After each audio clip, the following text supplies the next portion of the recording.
Welcome. In front of me is a OnePlus 17, and today I'll show you a couple of tweaks and tricks that I can do on this device.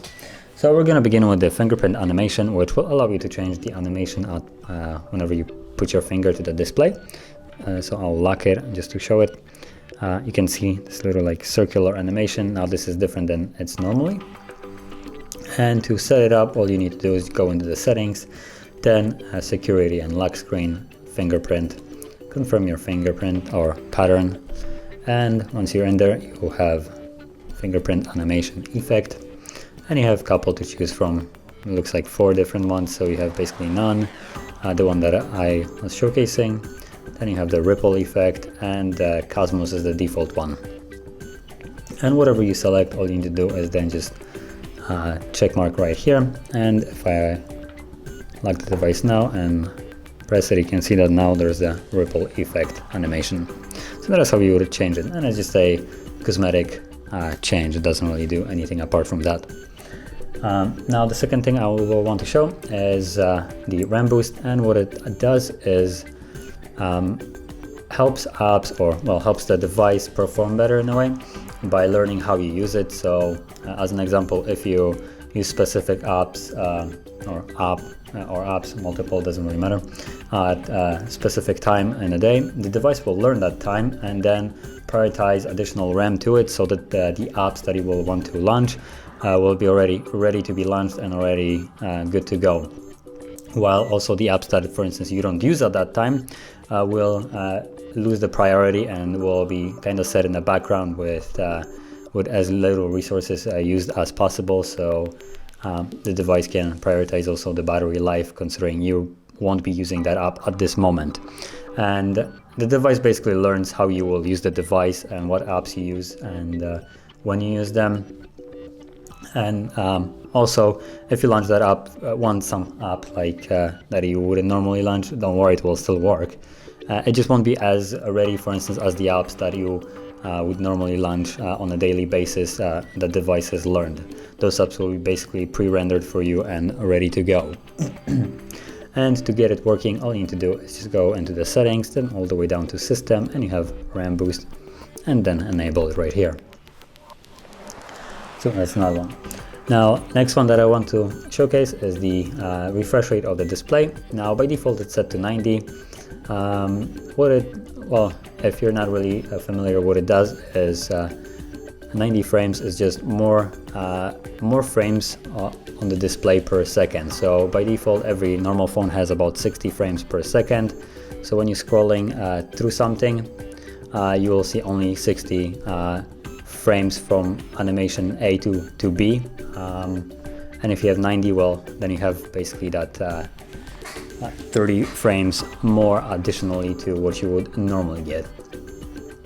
Now also that makes the animations look way smoother as it looks on the device, but also uses a little bit more battery. So you might not want to use it because, for instance, you might not really see a difference in it between 60 and 90. So you probably would want to have more of a battery saving than the smoothness. And there's an option for that, so you'd go into the display, and then you will find a screen refresh rate right here and set it to 60. So you can see less smooth with better battery life, and probably won't be very visible on the camera, considering the camera is already recording at 60 frames, so it wasn't able to capture the previous smoothness of this. But there is a slight difference, at least for me. It doesn't glide as smoothly as it was before. It was just battery smooth with that 90. But like I said, you have an option if you want to prioritize battery life over the smoothness. Now moving on, we're going to go into the status bar and the option to remove basically all the icons from there. So when you have additional things enabled, so I can enable do not disturb mode. What else is there? Maybe battery. Let's turn that on and see. Hotspot, I think, will also show. So you can see that it's a little bit cluttered at the moment. So you have the battery, Wi-Fi reception, it's other Wi-Fi to it, do not disturb mode, NFC, and all that clutter. And if you're a normal person, you probably know what you have enabled and what is disabled. And I think majority of the people have Wi-Fi and mobile data enabled by default, and they probably don't even disable it. Same goes for NFC. So if you want to have a little bit of a cleaner look on your home screen and overall everywhere, you can basically toggle those icons off while keeping whatever they're doing still on. So let's actually go into the settings, and I'll showcase it further from there. So you'd go into the settings, and then we're gonna go into the status bar, wherever it is.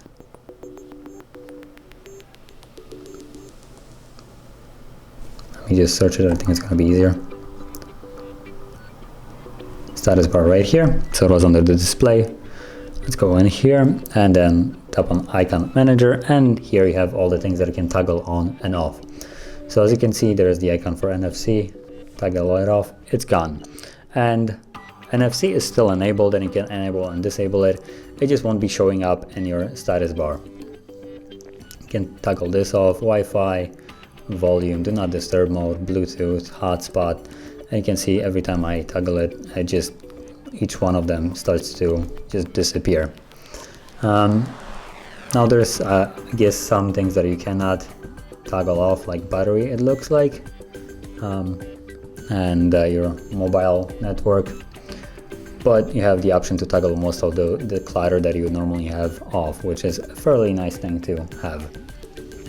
You can see, even though everything is still enabled, it's not showing up there anymore. So the last thing I wanted to show is the video enhancer, and it kind of does what it says it does, just enhances the video. So let's go into the settings and then display, and from the display it's right here, and you'll have this little line that just slides through and shows you how it affects videos. So it looks like it just adds a little bit more saturation and contrast to make the image a little bit more colorful and make it look a little bit more like it's popping. And you can just enable it, and then by default any kind of video will be affected by this saturation boost and contrast. Or actually, it doesn't even look like it adds contrast. But yeah, you can see primarily the difference when it kind of like disables it. The image seems a little bit grayish and washed out, while here it looks really colorful. So it's more of a personal preference.